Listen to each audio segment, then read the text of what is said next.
been called toxic, a silent killer, and straight up poison. Sugar has consistently, and in many cases exclusively, been blamed for the obesity epidemic, along with the rising rates of deadly chronic disease. But is sugar actually the one to blame? The answers might surprise you.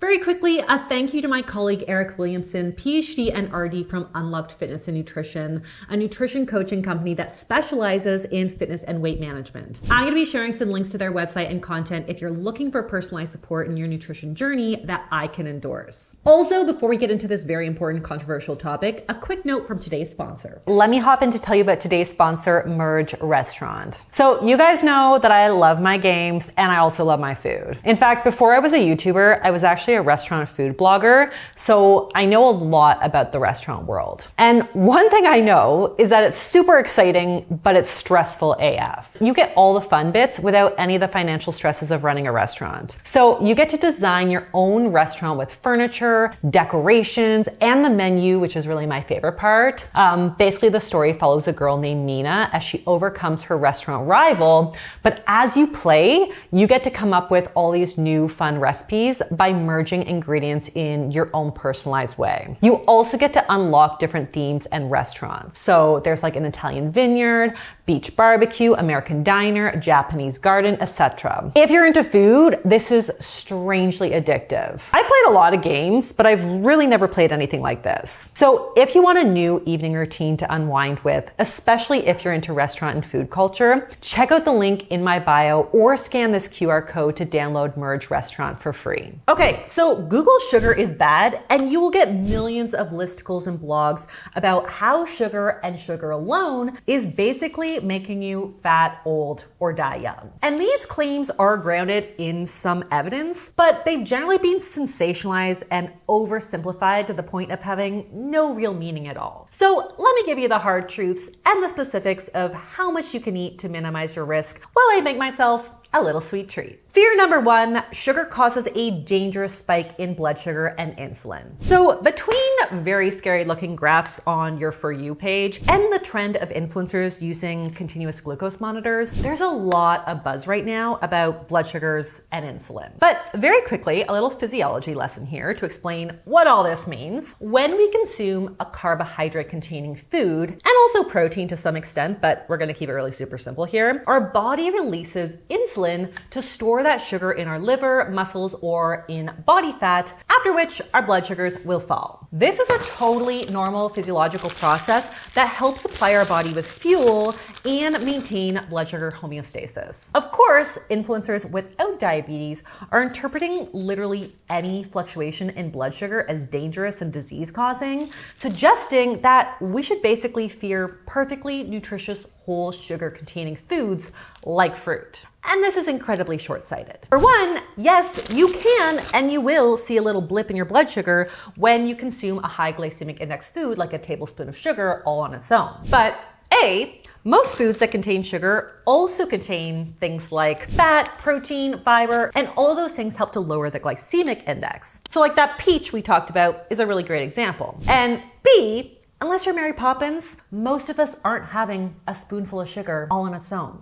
I'm Mary Poppins, y'all! We are pairing it with other macros that lower the glycemic index. As I discussed in my video on continuous glucose monitors, the main short-term outcome of a blood sugar spike in someone with a healthy working pancreas is that it just doesn't feel so good, right? Like you get a little tired, you get a little moody, maybe a little hungry too. Eat a Snickers.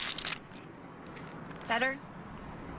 Better. Yet the internet loves to harp on the subsequent release of insulin as being inflammatory and fat storing. Now we have discussed this ad nauseum on my channel here, but it's actually not the release of insulin that influences health or body weight.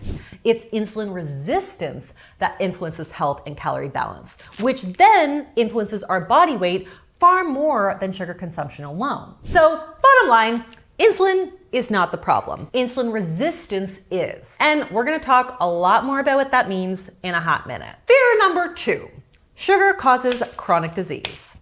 So first of all, it is true that excess sugar is consistently associated with everything from like obesity, diabetes, to cancer, to liver disease, to dementia, to early mortality. But as with anything in the nutrition world, just because sugar consumption is associated with poor outcomes doesn't mean it directly or specifically causes it. Influencers love to call out sugar as inflammatory, even though they probably don't even really know what that means. But inflammation is not just looking puffy or bloated. Inflammation is just your body's response to a potential intruder.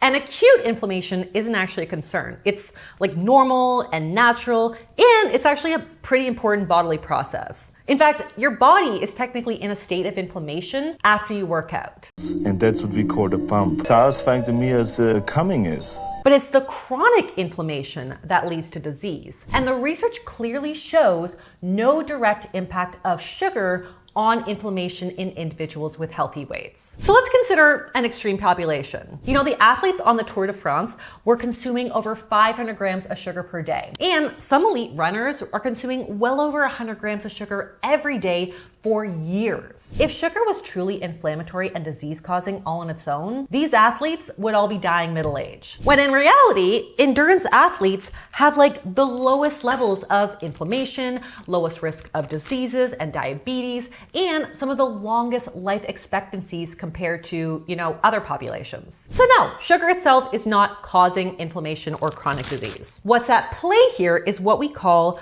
a mediating factor, which basically explains the relationship between two things. B is the mediator between A and C. And in this case, if A is sugar and C is disease, the strongest mediator is believed to be excess weight, specifically excess visceral fat around the midsection. Bottom line, sugar alone does not cause inflammation or disease, but if it encourages excess weight gain, it can increase our risk. Next, let's narrow in on the disease that's almost exclusively related or associated with sugar: type 2 diabetes. Now, again, there's absolutely a strong association between sugar consumption and type 2 diabetes. But again, sugar cannot solely be to blame. So for one, type 2 diabetes is almost 50% hereditary. So one person could eat only sugars and not develop insulin resistance, while someone else might eat a really high protein keto diet their entire life and be predisposed. But genetics aside for a second, it really does come down to the mediators that we just discussed. So the main one here, as we discussed, is obesity, specifically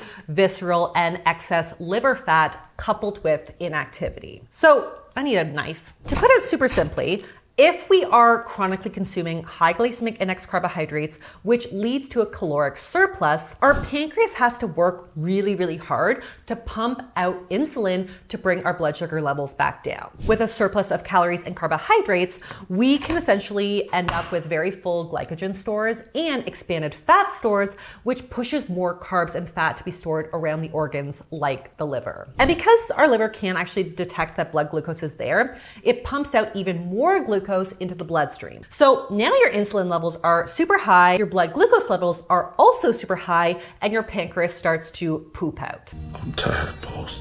And this is what causes diabetes. That said, rarely does this happen without a caloric surplus and increase in body fat. Body fat produces metabolites that inhibit glucose uptake, so it makes it harder for insulin to do its job. Ditto for inactivity and just like not moving your body. And this is why we see in studies where calories are controlled and there's no change in body composition or body weight, we actually don't see the link between sugar intake and diabetes risk. So bottom line, sugar consumption does not cause diabetes. And if we were to take genetics out of the equation for a moment, excess sugar consumption coupled with obesity, specifically high visceral and liver fat, plus inactivity is more specifically what increases the risk. So like if you're an athlete living off those glucose gels throughout your intense training sessions, your insulin sensitivity is probably just fine. So now let's zone in on that mediating factor and talk about the fear that sugar causes obesity. So first First of all, like diabetes,